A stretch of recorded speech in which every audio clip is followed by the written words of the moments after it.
Millions of people, in particular children, have conceived of the possibility of an atomistic hierarchy, an infinite atomistic hierarchy, without realizing that deeply within such an assumption on the structure of the universe, there is what the physicists, and especially Albert Einstein, would call a pure gravitational, unified field structure of the continuous gravitational type.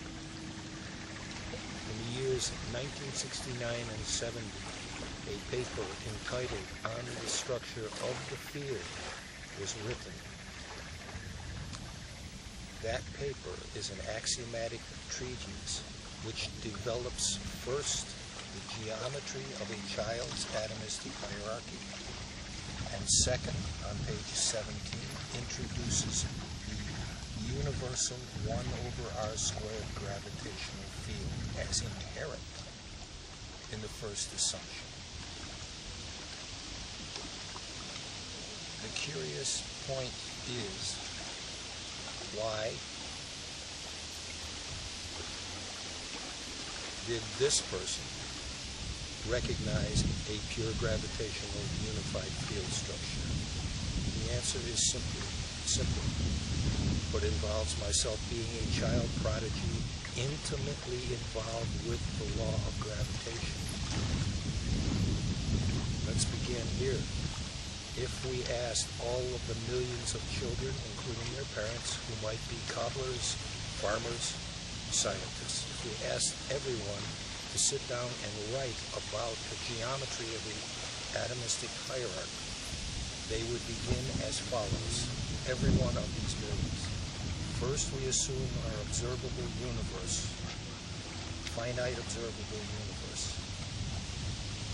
which is our sun, our Milky Way galaxy of stars, other galaxies, a hierarchy of galaxies as far as we can see with our observable universe. We call this structure finite, our finite observable universe, and we label it maximum galactic assemblage, MGA, star. This is our observable universe. We are sitting in it, and we are surrounded by galaxies and a hierarchy of galaxies which we can see. That is our elementary building block, reality. Then we are asked, what, without introducing gravitation, we are asked, given a unit galaxy, maximum galactic assemblage, is the infinite region of space beyond our finite observable universe empty?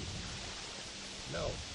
According to children's presumption, it will be filled with other galaxies, maximum galactic assemblages, as our own. And they will be only one geometry that is simple, which is a geometric hierarchy.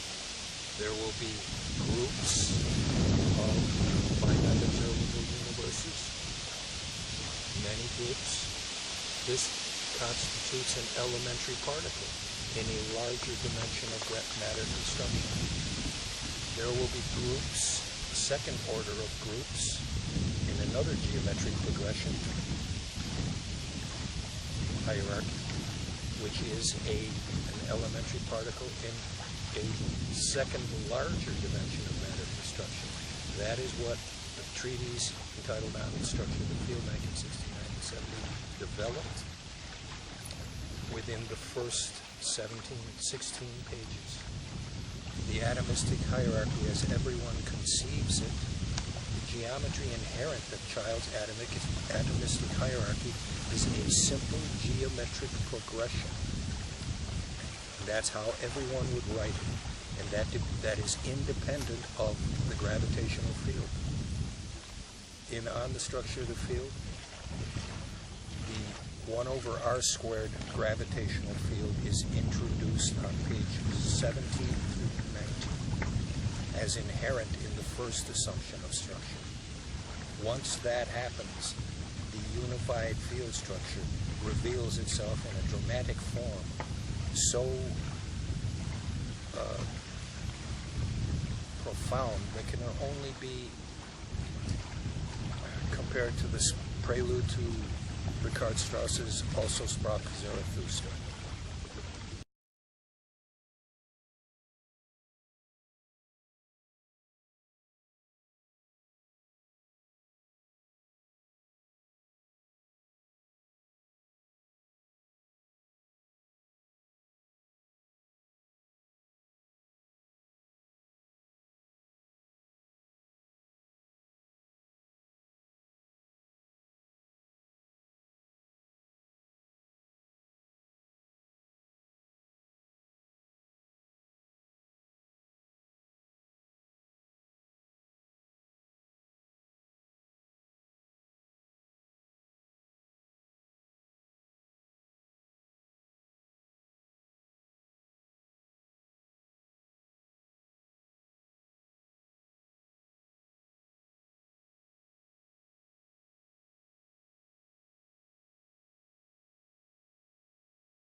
Secondly, and we must add, page 13 states, based on symmetry arguments, so we begin with traveling outward into an atomistic hierarchy, that based on symmetry arguments, infinite symmetry arguments, we must travel inward in the child's atomistic hierarchy, inside the substructure of the electron and proton.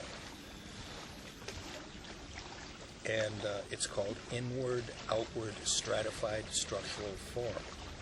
It is at that point on the structure of the field, from 3 subdimensional levels below, p to the negative 3 elementary particles, we back outwards towards our observable, cognizable universe and the surface of our elementary particles. The non-convergent 1 over r squared gravitational fields back out with us. And that is when I heard visually the audiometric equivalent of Also sprach Zarathustra. And it's quite undeniable. That is a pure gravitational Einsteinian unified field structure. It is the structure law underlying E equals mc squared. It is a summation of 1 over r squared gravitational fields from any subdimension smaller and within the electron and proton. Would Albert Einstein, as I claim, Timothy Victor claim, agree wholeheartedly with this pure gravitational unified field structure? Yes. Then why did I see it? And why didn't Albert Einstein see it? Now let me read to you surprising facts that have never really been revealed to you. The difference between Albert Einstein and myself is Albert Einstein was not a child prodigy. I was a child prodigy. My experiences, which are recorded in Memoirs of a Child Prodigy, determine the fact that show obviously why I saw this vision and Albert Einstein did not. Let me read to you from Ronald C. Clark, Autobiography of Albert Einstein, which is strongly endorsed by Albert Einstein's son, Professor Hans Albert Einstein, my dear friend. 1971, Ronald C. Clark. The first chapter is German Boy. Page 9, the bottom of page 9 states, nothing in Einstein's history suggests dormant genius. page 10 begins. The following admission, printed, right, is substantiated by Einstein's son. Einstein's son, quote, Hans Albert Einstein, says that his father was withdrawn from the world even as a boy, a pupil for whom teachers held out only poor prospect. This is in line with the family legend that when Hermann Einstein is Albert Einstein's father, when Hermann Einstein asked his son's headmaster what profession his son should adopt, the answer was simply, quote from Hans Albert, "It doesn't matter. He'll never make a success of anything," end quote. Next paragraph goes on, his boyhood was straightforward enough. From the age of 5 until the age of 10, he attended a Catholic school. And those are the ages in which I had these beautiful experiences with gravitation. On the Christmas of 1949, I was 3 years and 10 months old. I determined that the gravitational field was everywhere present and was a conservative field of force using my cousin's gravity toy on Christmas of 1949. In 1950, where you can see video of myself, in the fall of 1950, using a magnet, I determined that electric and magnetic fields cancel out and are not globally present, but gravitation is everywhere present. My fascination with gravitation goes way, way back. And Albert Einstein had none. He had a compass as a child, and he put his finger through the magnet, and between the magnet and the compass magnet, and you can read about that in Ronald C. Clark. So basically that is why you, tens of millions, hundreds of millions of people have conceived of an atomistic hierarchy without realizing that gravitation is the dominant and only force globally present. I conceived of the atomistic hierarchy on the night of April 18th, 1955. I was 9 years old in 3rd grade when, earlier in the day, Mrs. Feldman, my 3rd grade teacher, announced that Albert Einstein had died and that he proved that all matter was made of atoms. That evening, laying on the grass looking at the stars, I conceived of an infinite atomistic hierarchy. Not infinite, but an atomistic hierarchy. Kept going. And where gravitation was the only field globally present, and that gravitation would be the only field globally present. Because of my experiences at 4 years old, a half a lifetime earlier, with magnets. That is why the paper on the structure of the field exists, and that is why I am the person that saw the Einsteinian pure gravitational field structure based upon the inverse, infinitely extending 1 over r squared gravitational field.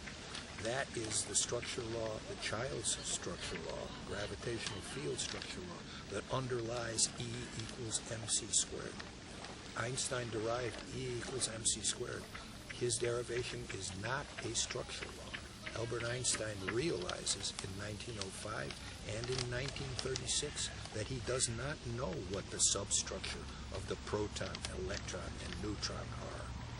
And he describes his attempts to determine a structure law underlying E equals mc squared like an attempt to breathe in empty space. He describes that in the essay 1936, Physics and Reality.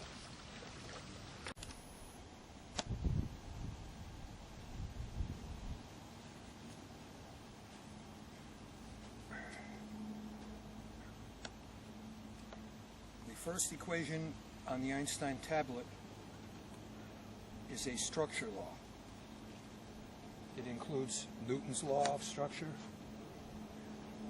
and Einstein's tenfold enriched law of gravitational field structure of Newton's 1 over r squared.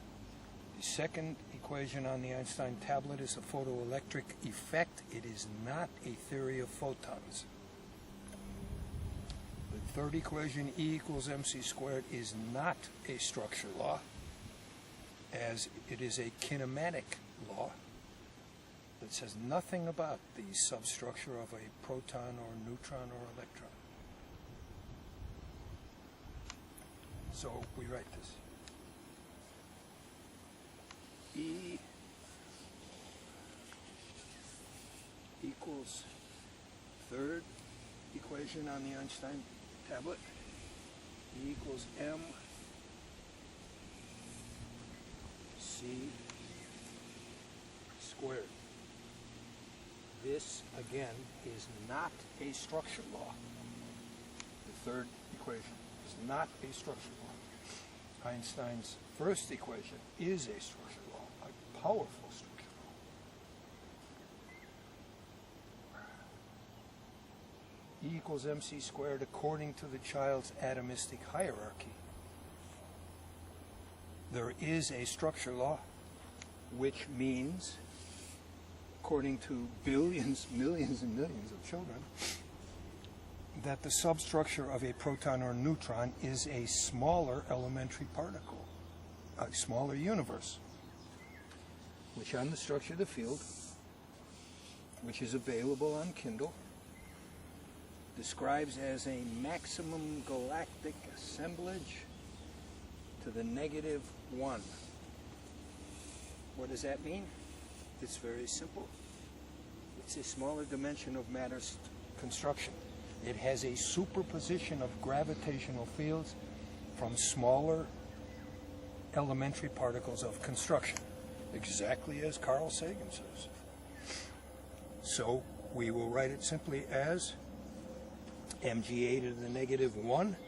mgA to the -1 is a structure law. And Hans Albert Einstein, my dear friend,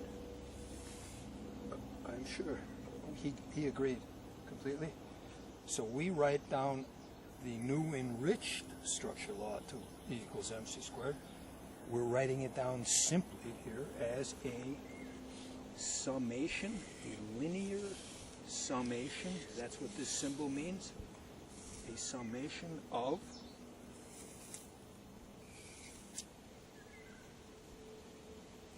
smaller elementary particle, p to the -1 in the child's atomistic hierarchy, 1 over r squared, Newtonian, Einsteinian gravitational fields.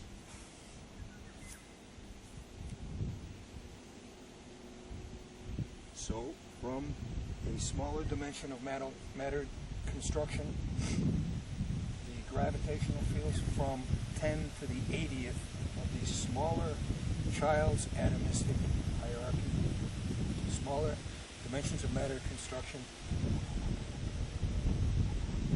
their gravitational fields diverge infinitely far right from the surface of our P0 elementary particle, which is a neutron, a proton, electron.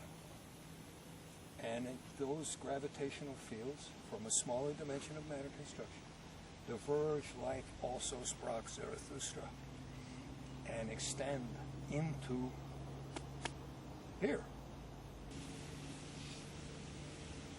This is a 1 over r squared.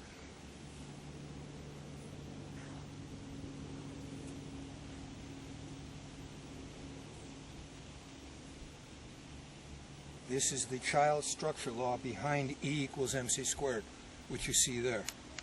A proton is a maximum, a smaller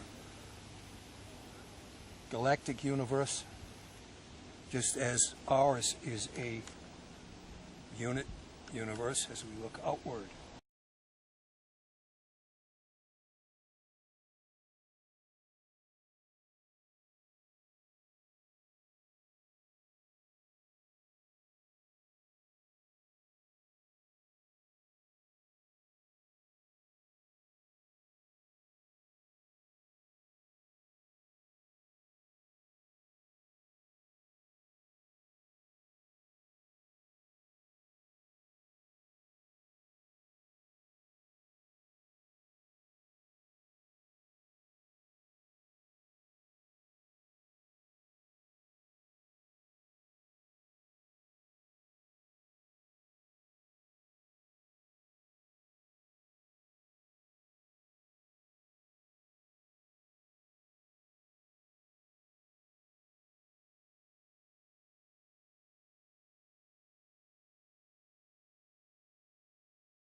It's been compared to the Manhattan Project and to the moon landing. Dadgummit. Jack Schmidt having a few problems.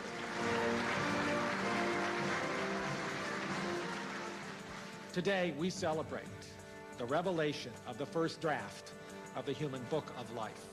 Without a doubt, this is the most important, most wondrous map ever produced by humankind. What more powerful form of study of mankind could there be than to read our own instruction book? But now that we have this map of the human genome, where exactly do we go? Tonight, mapping the genome. What does that mean?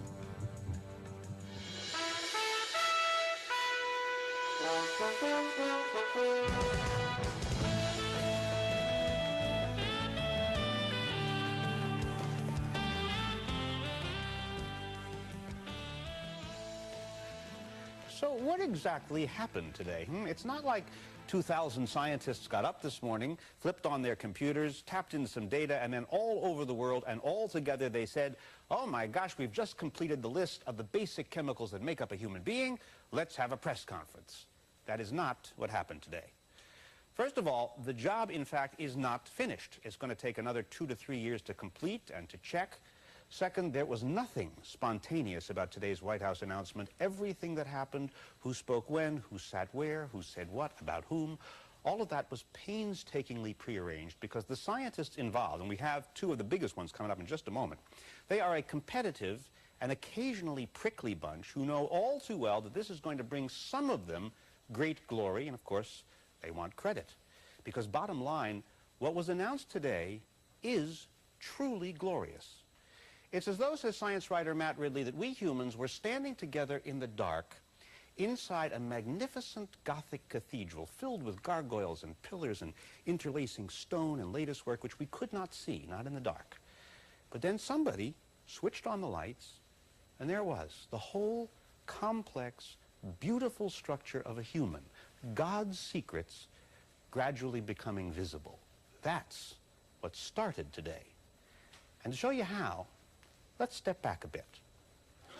Well, this is a very exciting milestone in history. For years now, we've been hearing this over and over. The complete repertoire of human genes. A gigantic achievement, the most expensive, most ambitious biology mission ever, the biggest science project since, you hear this all the time, since the moon landing. Of course, most of us understood the moon landing. Either they landed or they didn't. That's a good step. That we all got. This, however, is a little harder. What is a human genome anyway? Well, to begin, you probably do know that in each of your cells there's a strand of chemicals, DNA, that contain, on the steps of this ladder here, a complete set of instructions to make a human being. So, if you can figure out the chemicals that make up this step, and then this step, and this step, and on for 3 billion steps, you would have the code for a human. The problem is that DNA is so incredibly small. How do you see these tiny chemicals?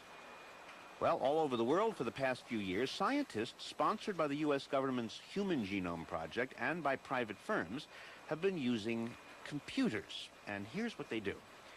You start with a little bit of human DNA, which you then put into the computer, and then it literally isolates each rung of the ladder. It sees each chemical. And you can see here that there are 4 A's with green peaks. The chemicals have letter names, so here you've got a G, C, C, C, A, G, A. Each rung is being decoded in the right order, and after a few weeks you see thousands and thousands and thousands of rungs. And after several years doing this, we now have more than 90%, an almost complete list in the right sequence of the chemical instructions that create a human being. So what have we learned? Well, think about what it takes to fix a car, says research scientist Eric Lander. When you take your car into an auto mechanic, they know all the parts of your car, and that's essential for fixing any problem.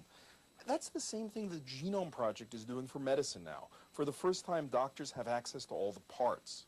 Which means one day, should Eric get sick, knowing his very specific genetic makeup, doctors would be able to give him medicines perfectly suited.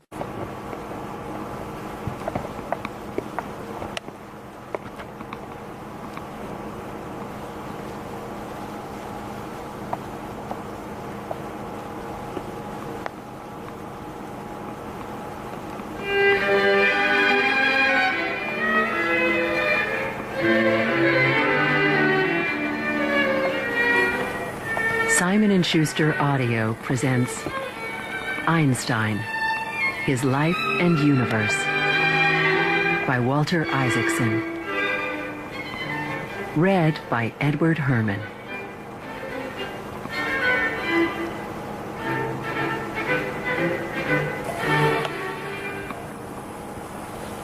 The light beam rider.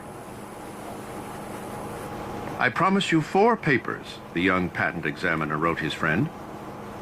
The letter would turn out to bear some of the most significant tidings in the history of science, but its momentous nature was masked by an impish tone that was typical of its author. He had, after all, just addressed his friend as "you frozen whale," and apologized for writing a letter that was inconsequential babble.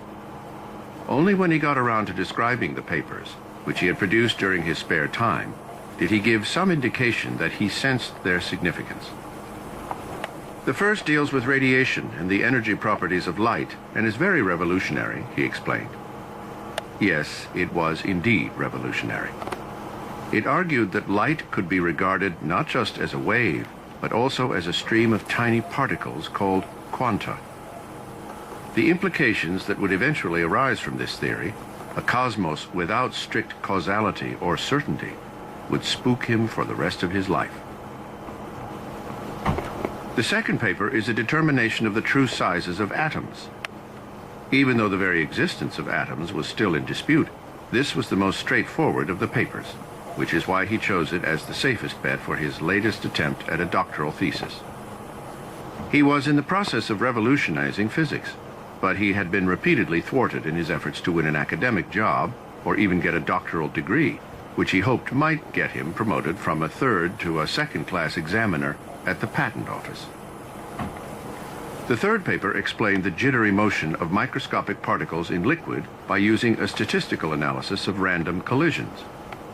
In the process, it established that atoms and molecules actually exist.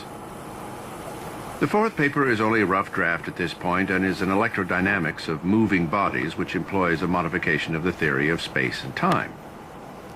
Well, that was certainly more than inconsequential babble. Based purely on thought experiments, performed in his head rather than in a lab, he had decided to discard Newton's concepts of absolute space and time. It would become known as the special theory of relativity. What he did not tell his friend, because it had not yet occurred to him, was that he would produce a 5th paper that year, a short addendum to the 4th, which posited a relationship between energy and mass. Out of it would arise the best-known equation in all of physics, E equals mc squared. Looking back at a century that will be remembered for its willingness to break classical bonds, and looking ahead to an era that seeks to nurture the creativity needed for scientific innovation, one person stands out as a paramount icon of our age: the kindly refugee from oppression, whose wild halo of hair, twinkling eyes, engaging humanity, and extraordinary brilliance made his face a symbol and his name a synonym for genius. Albert Einstein was a locksmith, blessed with imagination and guided by a faith in the harmony of nature's handiwork. His fascinating story, a testament to the connection between creativity and freedom, reflects the triumphs and tumults of the modern era. Einstein's life and work reflected the disruption of societal certainties and moral absolutes in the modernist atmosphere of the early 20th century. Imaginative nonconformity was in the air. Picasso, Joyce, Freud, Stravinsky, Schoenberg, and others were breaking conventional bonds. Charging this atmosphere was a conception of the universe in which space and time and the properties of particles seemed based on the vagaries of observations. Einstein, however, was not truly a relativist, even though that is how he was interpreted by many, including some whose disdain was tinged by anti-Semitism. Beneath all of his theories, including relativity, was a quest for invariance, certainties, and absolutes. There was a harmonious reality underlying the laws of the universe, Einstein felt, and the goal of science was to discover it.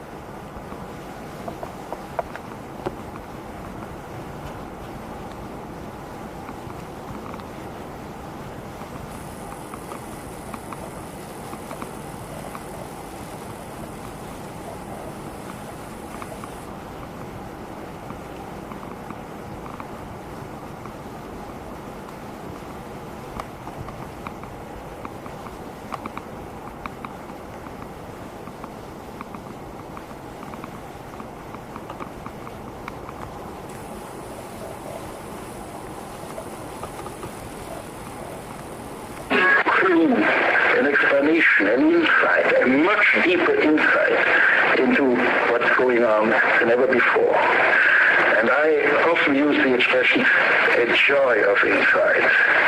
And this is one of the most beautiful feelings as a scientist. And it happens perhaps once a year, when you find something new or when you hear something new and get the idea, understood something. You have this joy of now seeing deeper into the riddles. And without that joy, the life of a scientist would be very dull. Now, these ideas of quantum mechanics were so inspiring, so deep, and so, I would say, wonderful, that I believe it helped me a great deal, and must have helped others too, of my colleagues, to survive, to be mentally sane during this terrible time of Nazism and persecution in the 30s. We always had the idea that here is something great. And I often say to my students when they speak about the bad times, there were two things that kept me alive and human. And this is, I usually say, it is Mozart and it is quantum mechanics.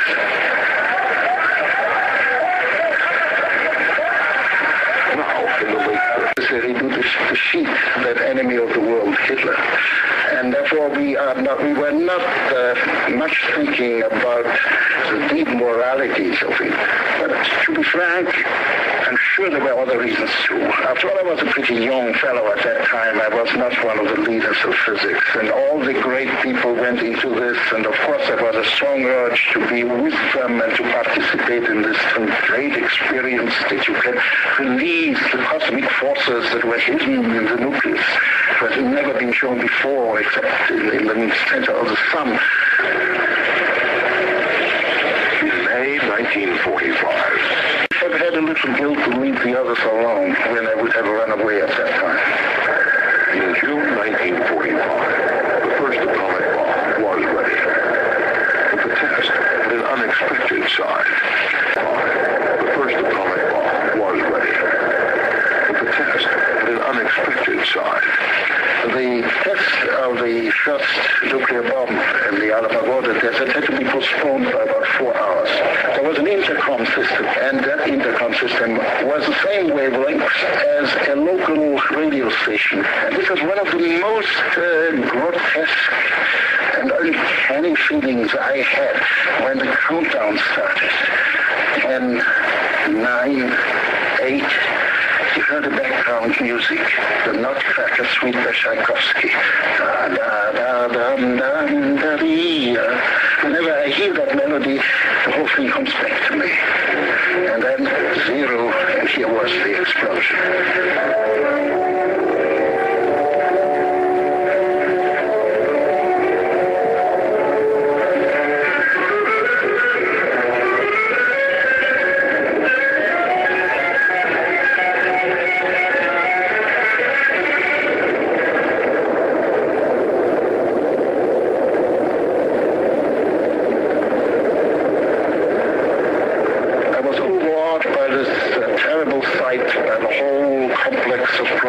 That will come with all this. And of course I was also impressed by the great successes we had. There's no denying that we were proud. There was a feeling of pride, awe, and distress.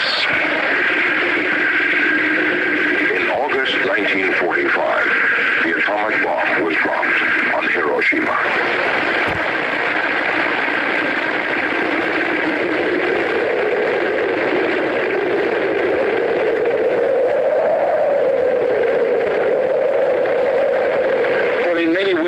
It changed my life in many respects. First of all, as a scientist. Before this, science was sort of an esoteric activity, I would say ivory tower-like, independent of the rest.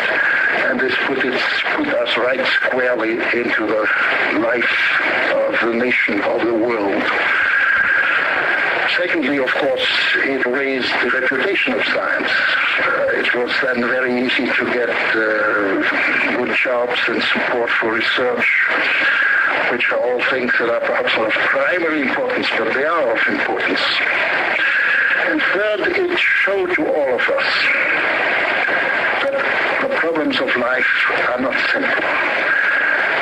Oppenheimer expressed it in this characteristic way: we scientists have learned sin. I think that's a somewhat problematic way of expressing it, but it gives the ambiance. It says what I meant to say, that we saw that all things are connected, the good and the bad.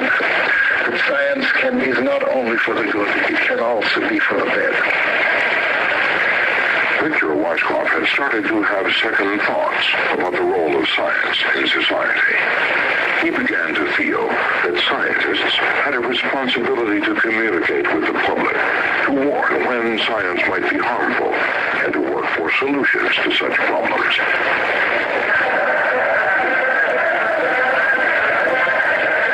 After the war, Weisskopf renounced atomic bomb work.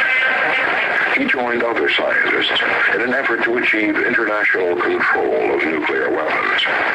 But there was little public or political response at that time, and these concerns got nowhere. But it did set Weisskopf on a path which he would always follow. Meanwhile, the Cold War was developing, and the government and military had now learned the value of science applied to war. They poured money into research. Soon, 1 out of every 2 scientists was supported by military grants. Even Weisskopf did some military work, albeit non-nuclear. World War II has shown that those egg-headed physicists can be quite useful. So let's support them so that in case of another war, we have them ready again. I think that's what's essentially the philosophy. There were very few strings attached to that money. So there were some of us, and I include myself, who were a little leery. We didn't like this idea that our great science now is almost exclusively supported by money coming from the armed forces. But it was a fact. Weisskopf had now gone to the Massachusetts Institute of Technology to teach and to write a textbook on theoretical nuclear physics. This book became the Bible for university students for 2 decades to come. Meanwhile, on the experimental side of physics, scientists were building bigger and bigger machines. Machines for particle research to probe into the nucleus, the very center of the atom. These cyclotrons, or accelerators, shoot beams of electrons and nuclear particles at great speed or energy to collide with other minute particles. It is one of the paradoxes of quantum mechanics that the smaller the object is, the higher energy do you need to get into it. It means also that the larger instruments you need. And so the cyclotrons began to grow. Before the war, every university could have a cyclotron. After the war, the new instruments, synchrotrons, accelerators became so big that the university can no longer afford it, and it must be on a national scale. And then something came about which is called big physics. It means it is no longer the one man with a few assistants who does the experiment, but a whole team of 10 or 12 people supported by another 20 or 50 mechanics and engineers.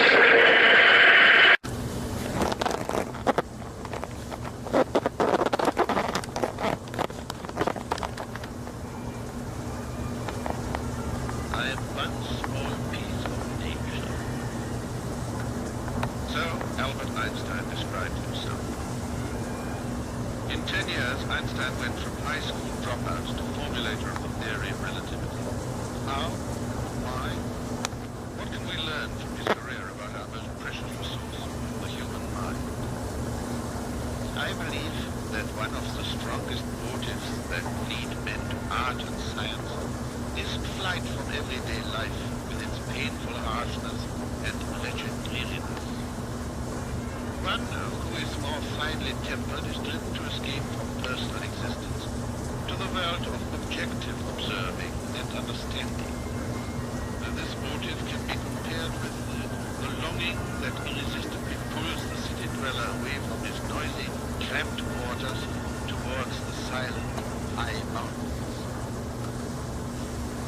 Einstein tries to make for himself in the fashion that suits him least a simplified and intelligible picture of the world. He then tries, to some extent, to substitute this cosmos of his for the world of experience, and thus to transcend it. This is what the painter, the poet, the philosopher, and the natural scientist do, each in his own way. Albert Einstein's discoveries in physics ranged from the molecular to the universal. His formative years, the years of his unequal creativity, were spent here in Switzerland. In his education and his character may be revealed answers to the riddle of all genius.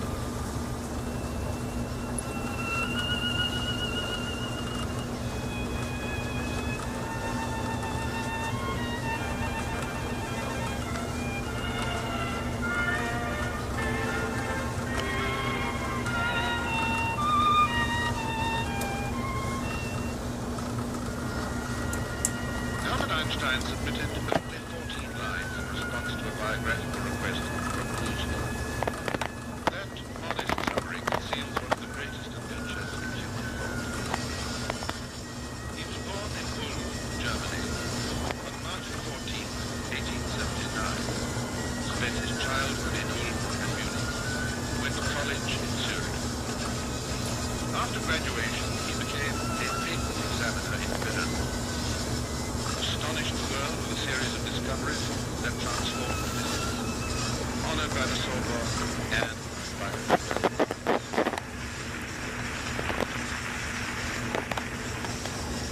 He returned to his native Germany only to be driven out by the Nazis with other intellectuals like Thomas Mann. He settled in Princeton, New Jersey, and became a life member of the Institute for Advanced Study. His findings in relativity led other scientists to manufacture the first atomic bomb.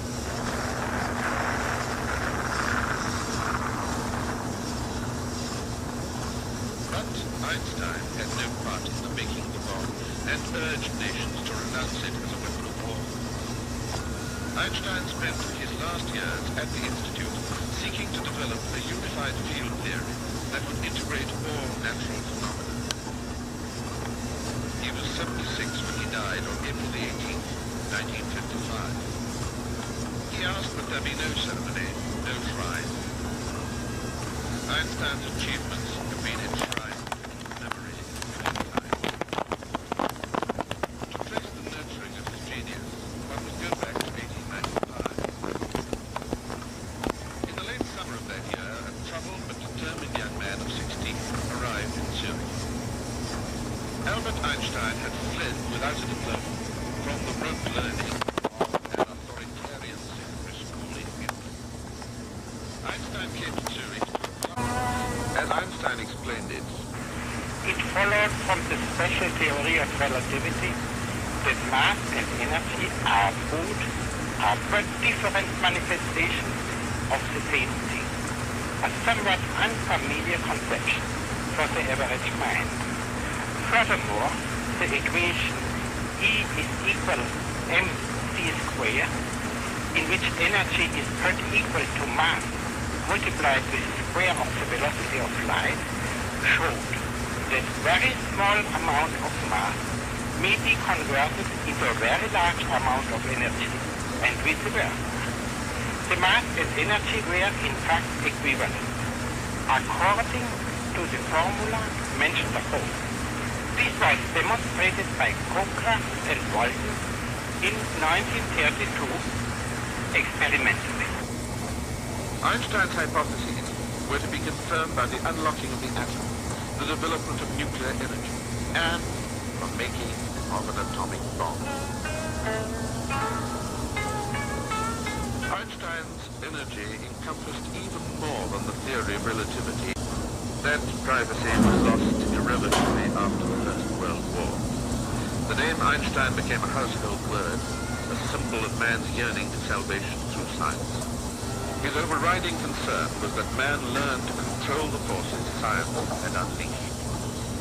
To give any estimate of when atomic energy can be applied to constructive purpose is impossible.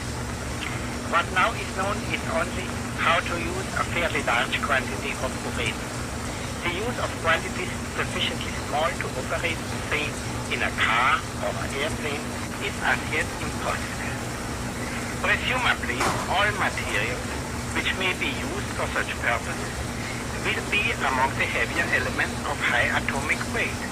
Those elements are relatively scarce because of their lesser stability. So, though the release of atomic energy can be, and no doubt will be, a great boon to mankind, that may not be for some time. Despite his renown, the science of our century remains simple and unassuming in his person. The secret of Einstein's genius may well lie in his simplicity, his childlike curiosity, his complete concentration, his playful visual imagination, and his openness to the symmetry of nature. But there is something else. The human intellect is a delicate flower, said Albert Einstein. His career reveals how we must nurture the mind to help liberate man from dogma and deception. I am one small piece of nature.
Make no mistake, this is a grab by a clever, devious, and power-hungry man.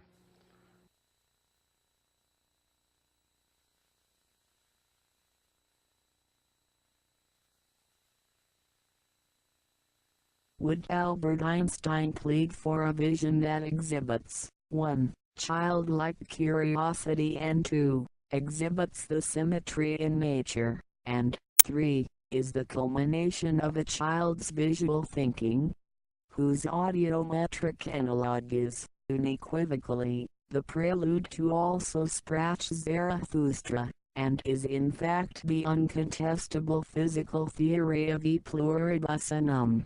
Would Albert Einstein express himself with great passion on the question of the making of a motion picture for children worldwide?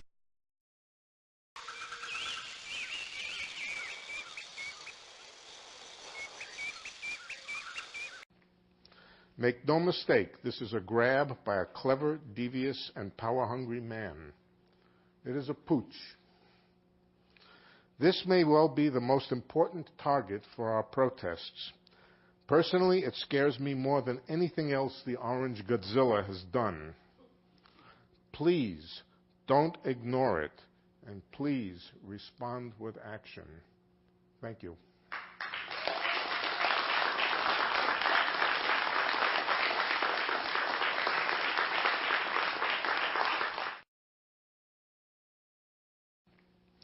Make no mistake, this is a grab by a clever, devious, and power-hungry man. It is a pooch. This may well be the most important target for our protests. Personally, it scares me more than anything else the Orange Godzilla has done. Please, Don't ignore it, and please respond with action. Thank you.